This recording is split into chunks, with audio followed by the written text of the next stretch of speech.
ముళ్ళు లేదు కదా మేడం దీంట్లో? ఉంది. ఉందా మేడం? ఉంది.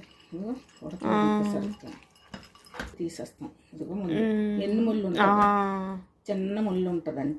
కొంచెం సాల్ట్ వేస్తున్నాం, కొంచెం కారం 1 spoon, 1 table spoon, 1½ table spoon కారం. ఫిష్ కదా కొంచెం స్మెల్ వస్తుంది. సాల్ట్ వేసాం కొంచెం.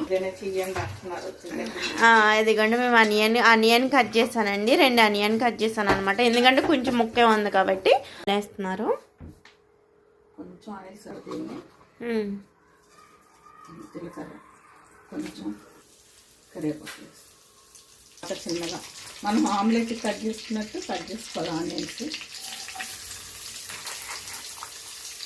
ఒక 2-3 ఆనియన్స్ వేసి సరిపోతుంటే చెప్పారా. ఆనియన్స్ బాగా వేగిపోయి ఫిష్ కర్రీ వేసుకుంటున్నాం. ఇందులో మనం బాయిల్ చేసి పేస్ట్ చేసుకున్న ఫిష్ కర్రీ ఇందులో వేస్తున్నాం.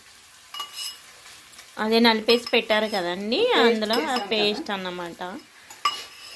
ఫిష్ పేస్ట్ చేసాం కదా, మనం మ్యారినేట్ చేసి పెట్టుకున్నాం కదా. కారం, సాల్ట్, పసుపు అన్నీ వేసి ఇప్పుడు ఇందులో ధనియాల పొడి, జీలకర్ర పొడి అన్నీ వేస్తామండి. ఎండు ముళ్ళు అంటారు కదండి, ఎండు ముళ్ళు ఉండిపోయింది. అది ఇప్పుడు మనం మూత పెడితే ఇందులో వచ్చేస్తుంది. మళ్ళీ బాయిల్ చేస్తే వాటర్లో చప్పగా అయిపోద్దని చేయలేదు. నాకు చేత అబ్జర్వ్ చేసేయడం అలవాటు అండి. స్పూన్లో పెట్టినాం, వంట అలాగే చేస్తాను ఫాస్ట్గాను. ధనియాల పొడి వేస్తున్నాం, ఎందుకంటే కారము సాల్ట్ తక్కువ తింటారు అన్నమాట. చాలా తక్కువ. ఎక్కువ కావాలంటే వేసుకోవచ్చు ఫిష్ కర్రీ కాబట్టి.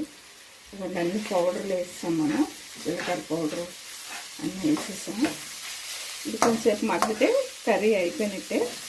కొంచెంసేపు మగ్గాలంటే ఒక 5 మినిట్స్ పెట్టి మళ్ళీ ఫినిష్ అయ్యాక చూపిస్తాను. ఇటువంటి కర్రీ ఏదైపోయింది, లాస్ట్ అయిపోయింది, రెడీ అయిపోయింది. మన కోడిగుడ్డు కూర లైక్ చేయండి, అందరూ కామెంట్లో పెట్టండి ఎంతమందికి తెలుసో ఈ సొరపిట్టు. ఈ అమ్మాయిని కొంచెం ప్రోత్సహించండి అందరూ. మన తెలుగు అమ్మాయి ఇక్కడ దుబాయ్లో వంటలు అవి చేస్తుంటుంది. మా పాపకు కూడా వంటది చేస్తుంటుంది. వచ్చి మేడం మీరు ఏమైనా కర్రీ ఏమైనా చెప్పండి, నేను యూట్యూబ్లో పెడతానని నన్ను అడిగింది అమ్మాయి. ఇది చేశానండి సొరపిట్టు. అందరికీ బాయ్ అండి. బాయ్ అండి.